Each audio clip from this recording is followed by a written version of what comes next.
Good Monday morning, OJ. Today is Monday, March 22nd, 2021. Good morning, everyone. This is our last week before spring break, so it's very exciting. I also want to send a shout out to Mrs. Erickson's third hour class. Apparently, this whole year you haven't been able to see me very well, so they got me a little bit of a present with a light. So hopefully I'm coming into you today clear as can be. I appreciate that, guys.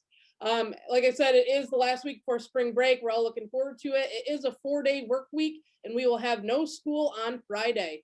Please spend some time this week checking your grades and completing missing assignments. We're only a few weeks into the trimester. It's really important that you keep up, and we want to make sure you're able to have a stress-free vacation. Just get everything done, walk away, enjoy your break. You guys deserve it. Just as a reminder that if you're struggling with assignments, if you're struggling to keep up, please ask for help. That's what Mr. Hart and I are here for. That's what your teachers are here for. That's what your classmates are here for. We're all willing to help. We're all learning together. Please take advantage of that. Also, attend after school help if you need it. There's a lot of different teachers here after school, especially the math departments. Please take advantage of that opportunity to get caught up. And of course, use class time wisely. Almost every class I'm into throughout the day does offer some time at the end of their period or their lecture or their assignment to give you some time to complete your work, to not have to bring it home.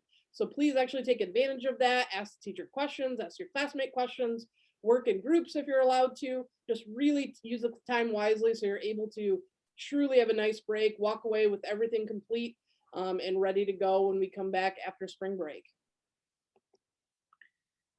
Still COVID stuff going on, so we have to remind you of these hallway procedures. Go directly from one class to another. Don't be hanging out in the hallway. I've had some teachers talk with me, and I know Ms. Shaper-Cotter as well, about kids that are enjoying their passing time and they're going from one place to another, to another, to another, to another, then back to class. Don't wait by your lockers. Don't go to your lockers. Make sure you're doing the right things. Make sure you are walking on the right side of the stanchions. All those really cool movie theater things that we have in the hallways are there for a reason.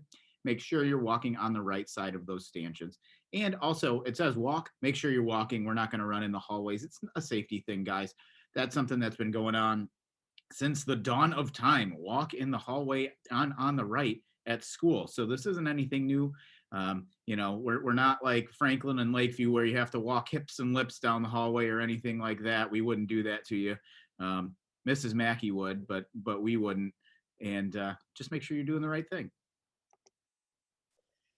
Same thing with the COVID reminders. I know we're getting sick of the masks. Trust me, Mr. Hart and I don't love wearing the masks either. I don't know anybody that really does, but it is helping keep us safe, and it is helping us keep our doors open. And as many of you guys know, or all of you guys know, we have unfortunately had some incidents where we've had some kids get sick. And so it's really important to make sure we're not transmitting it to each other and keeping each other safe the best we can. So this is just some good reminders on how to wear your mask, because this is sometimes a problem, okay? Make sure you do not leave your nose exposed. If it's exposed, it's not working. So it's not keeping you safe, and it's not keeping the people around you safe. Please also don't leave your chin uncovered. Don't allow gaps on the side, kind of for the same reason. The whole idea is kind of to control the germs and the airflow so it's not spreading to other people and other things. Do not cover only part of your nose. Please cover the whole thing.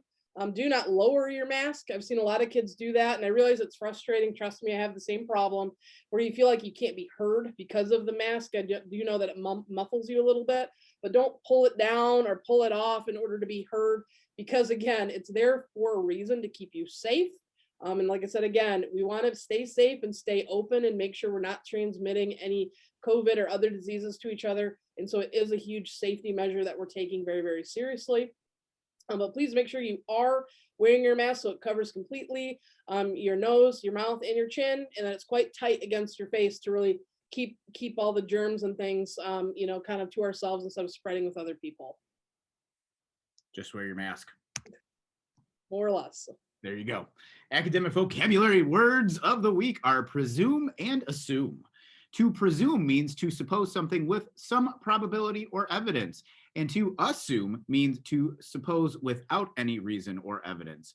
So evidence is kind of a big deal. You've heard claim, evidence, reason, right? So presuming, greater than sign, assuming. Whenever you're making one of those presumptions or assumptions, you want to lean towards presumptions. Have that evidence or probability to help you support your claim. The PBIS word of the week is self-advocacy, which means you are able to tell people about your thoughts and feelings. You are able to ask for what you need and want. You know your rights and you speak up for your rights. So you hear Mr. Hart and I talk about this a lot. I really talk about being an advocate for yourself, and you'll hear teachers hear about this too.